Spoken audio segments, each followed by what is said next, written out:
Bonjour à tous, j'espère que vous allez bien. Alors, vous êtes nombreux à vous poser la question, comment ça se passe pour un premier rendez-vous et quelles sont les questions qui sont posées? Est-ce que je dois venir avec des documents?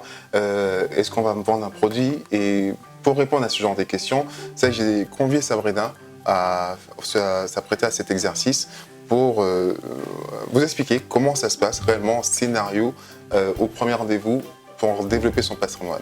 Bonjour Sabrina. Bonjour à tous. Alors, comment vas-tu? Ça va très bien, ça va. Normalement, quand on s'est contacté, tu m'as dit que tu avais différents objectifs. Est-ce que tu peux m'expliquer aujourd'hui quels sont tes objectifs? Alors, mes objectifs aujourd'hui, je souhaiterais avoir un bien et par la suite essayer d'avoir des biens locatifs. Tu souhaites avoir un bien locatif, une résidence principale. Est-ce que tu as d'autres objectifs? Non, c'est les seuls objectifs que j'ai actuellement. Ok. Alors, je vais te poser d'autres questions. Est-ce que pour toi aujourd'hui, réduire tes impôts, ça fait partie de tes objectifs? Alors, oui, effectivement, j'aimerais beaucoup réduire mes impôts. Oui. Ok. Aujourd'hui, tu payes à peu près combien d'impôts? Oh, je dirais 2500. Ok, très bien. Est-ce que assurer la transmission de ton patrimoine fait partie de tes priorités? Oui, oui, oui, Ok, ça commence à faire des objectifs. déjà. Alors, est-ce que dynamiser ton épargne, ça fait partie également de ton objectif? Alors oui, effectivement, j'aimerais bien. Si on doit parler de la retraite, est-ce que la retraite pour toi c'est un élément qui est important à prendre en compte? Alors, pas pour le moment, je n'ai pas pensé du tout à cela, parce que ça va, je suis très très jeune, donc j'ai le temps. mais non, du tout. Concernant ta vision sur l'investissement immobilier, pour toi, par ordre de priorité, ce serait d'abord ta résidence principale, ensuite faire des investissements locatifs. Exactement, c'est ça. Pour ta résidence principale, tu envisages quoi? Faire l'acquisition d'un bien dans le neuf ou dans l'ancien? Alors, ce serait plutôt dans l'ancien. D'accord. Pour toi, avec des travaux, sans travaux? Alors, des travaux vraiment minimes, quoi. Vraiment coup de peinture ou voilà. Un petit rafraîchissement. Oui, voilà, mais pas plus.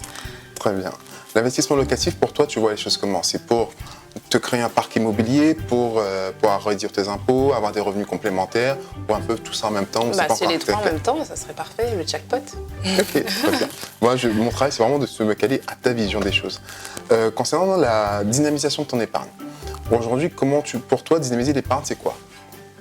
Alors, pour moi, déjà, c'est ça, c'est de faire un bien locatif déjà, donc c'est extraordinaire. Après, c'est vrai que j'aurais plutôt le projet de monter une entreprise aussi également, Ok. mais tout ce qui est dans le make-up, voilà. Ok. Pour créer ton entreprise, aujourd'hui, tu penses avoir besoin de combien de trésorerie? Du moins, À peu près 100 000 euros. 100 000 euros. Oui. Que tu prendrais de ton épargne ou tu ferais financer par la banque? Plus financé par la banque. Ok. Concernant ton projet d'acquisition de résidence principale, tu souhaites faire les recherches de financement seul ou tu souhaites être accompagné également? Accompagné, je préfère. Même dans la recherche? Même dans la recherche, oui. Ok. Aujourd'hui, réduire ton impôt, est-ce que c'est prioritaire? Tu sais déjà comment tu souhaites réduire ton impôt? Est-ce que c'est Non. avec de l'immobilier, du placement? Est-ce que c'est absolument possible pas. ou c'est pas possible? Je sais absolument pas, je suis totalement dans le flou. Ok, très bien.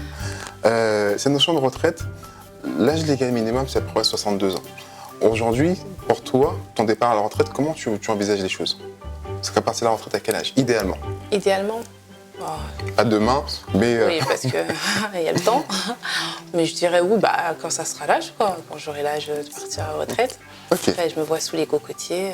Dans un premier temps, voilà les questions qui sont posées dans le cadre d'un premier rendez-vous. Vous voyez, est-ce que c'était compliqué? Ça va, non. On ressort, tout le monde ressort toujours vivant. Et là, on va dire, j'ai pas posé beaucoup de questions.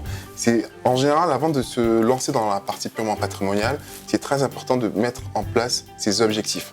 Se dire pourquoi je le fais. Est-ce que c'est pour avoir des revenus complémentaires? Est-ce que c'est pour transmettre du patrimoine après sur le long terme à mes enfants? Est-ce que si je dois acheter dans le neuf, pourquoi le neuf? Pourquoi pas l'ancien? Pourquoi l'ancien? Pourquoi pas le neuf? Est-ce que je suis prêt à faire des travaux ou pas? Ensuite, après, on rentre dans la situation purement financière. Question de confidentialité, je ne vous dirai pas combien Sabrina gagne et les millions qu'on va placer ensemble. Mais ensuite, l'autre étape, c'est savoir quel est le montant des revenus qui seront perçus. Je rentre dans les détails pour savoir le nombre d'enfants, le site de revenus, le montant de l'épargne, s'il y a des crédits, s'il y a des pathologies au niveau de la santé, parce que ça a un impact direct pour la recherche de financement. Et ensuite, on commence à mettre en place le tableau budgétaire pour comprendre réellement quels sont tous les postes de dépenses. Un poste de dépense qui revient souvent, quasiment des postes sur le budget shopping. Exactement. Voilà, budget shopping. Budget super important. Et l'objectif, ce n'est pas diminuer, quasiment arrêter ce budget shopping, c'est vraiment le maîtriser.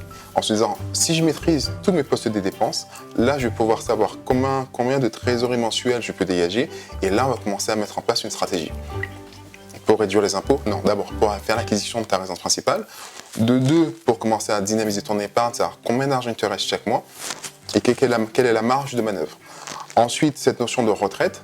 Et grâce à ce tableau, on commence à mettre en place toute une stratégie sur du placement financier, également sur du placement immobilier.